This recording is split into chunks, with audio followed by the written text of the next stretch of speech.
मार्च के दौरान हुई बेमौसम बरसात की वजह से सरसों का उत्पादन घटने की आशंका जताई जा रही है।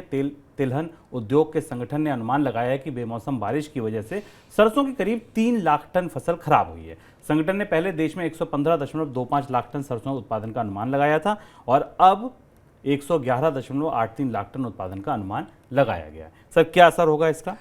शुभम, सरसों के उत्पादन के आकलन सॉल्वेंट एक्सट्रैक्टर्स एसोसिएशन की तरफ से आए हैं, जो तेल का उत्पादन करने वाले उद्योगों का संगठन है बारिश के असर के कारण। लेकिन इसमें एक दिलचस्प पेंच दिख रहा है इन आंकड़ों में। महत्वपूर्ण ये है कि सरसों का उत्पादन प्रभावित हुआ है, लेकिन उसके बाद भी बाजार में अभी कीमतें एमएसपी से नीचे हैं, यानी किसानों को पूरी कीमत अभी एमएसपी की कीमत पर नहीं मिल रही है।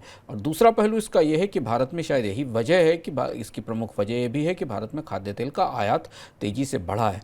लेकिन अब यहाँ से जो अगले 6 महीनों का या 5 महीनों का परिदृश्य दिखाई देता है, उसमें काफ़ी कुछ इस बात पर निर्भर करेगा कि मानसून की स्थिति क्या रहती है, एल नीनो का असर कैसा रहता है।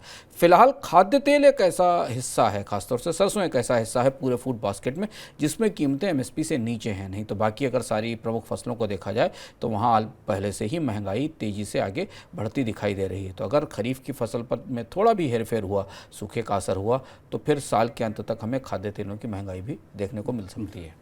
सरकार ने इस साल गेहूं की खरीद का जो लक्ष्य रखा था वो अब पूरा होने की संभावना लगभग खत्म हो चुकी है। किसानों से गेहूं खरीद का सीजन लगभग खत्म होने को है और अब तक सिर्फ 261 लाख टन गेहूं की खरीद हो पाई है। इस साल सरकार का जो लक्ष्य था वो 341 लाख टन गेहूं खरीद का था। मंडियों में आवक कम हो गई है, जिस वजह से एजेंसियों को खरीदने के लिए गेहूं नहीं मिल रहा है। सर, क्या कितनी बड़ी चुनौती ये बन के आगे उभर सकती है? शुभम, भारत की खाद्य अर्थव्यवस्था में लगातार दूसरी बार ऐसा होने जा रहा है, दूसरे साल ऐसा होने जा रहा है जब भारत सरकार के पास या देश के पास ज़रूरत से सरप्लस अनाज भंडार नहीं होगा।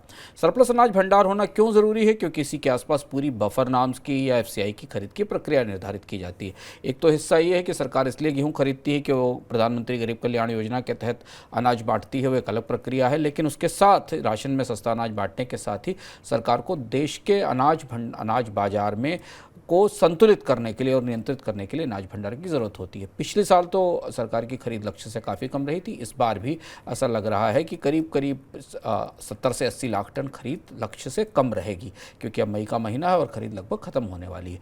और ये भारत की खाद्य अर्थव्यवस्था में अनाज की कमी का, बाजार में कम से कम कमी का संकेत है। अगर सरकार के पास पर्याप्त स्टॉक्स नहीं होते हैं तो बाजार में तेज़ी की अंतर्धारणा या तेज़ी का अंडर करंट हमेशा बना रहता है, क्योंकि भारत के खाद्य मार्केट में हमेशा कीमतें बढ़ने पर सरकार ओपन मार्केट में सेल करती है। आपको याद होगा कि पिछले पूरे साल सरकार ने गेहूं की ऊंची कीमतों के बाद भी बाजार में सेल नहीं की थी।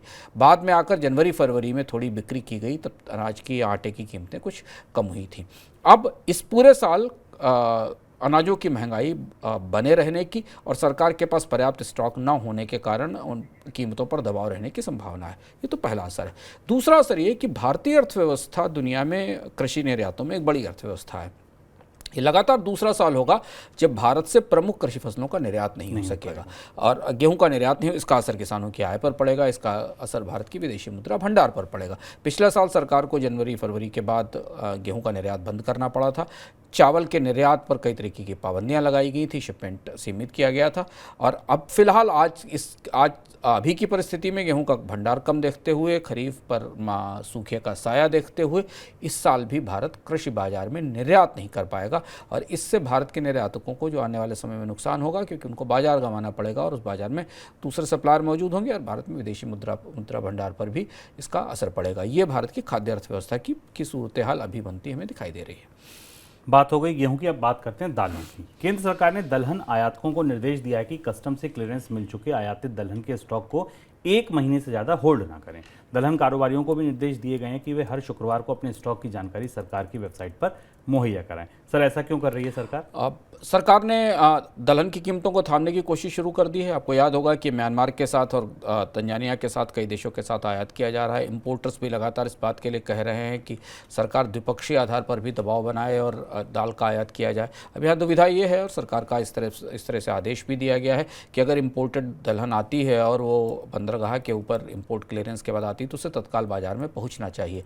खतरा ये है कि इम्पोर्ट हुई दलहन की भी होल्डिंग हो सकती है, उसकी भी जमाखोरी हो सकती है और कीमतें बढ़ने का इंतज़ार किया जा सकता है बाज़ार में आयातित दलहन के आधार पर भी। और इसलिए फिर ये सारी कोशिश जो कि दलहन आयात करने की, इसका कोई असर नहीं होगा। तो सरकार कुछ सख्त नियम लगा रही है जिसमें शायद आयातित दलहन के स्टॉक्स की सूचनाएँ सरकार के अधिकारी जाँचेंगे और उसके बाद निर्धारित करेंगे कि जो दालों का आयात हुआ है वो बाजार में पहुंच सके। आपको इन सारी खबरों के साथ ये दिखाई देगा कि मानसून कमज़ोर होने की संभावनाएं और महंगाई की संभावनाओं को लेकर कई स्तर पर फायर फाइटिंग जैसी परिस्थितियां बनती दिखाई दे रही हैं और उनकी तैयारी हमें दिख रही है।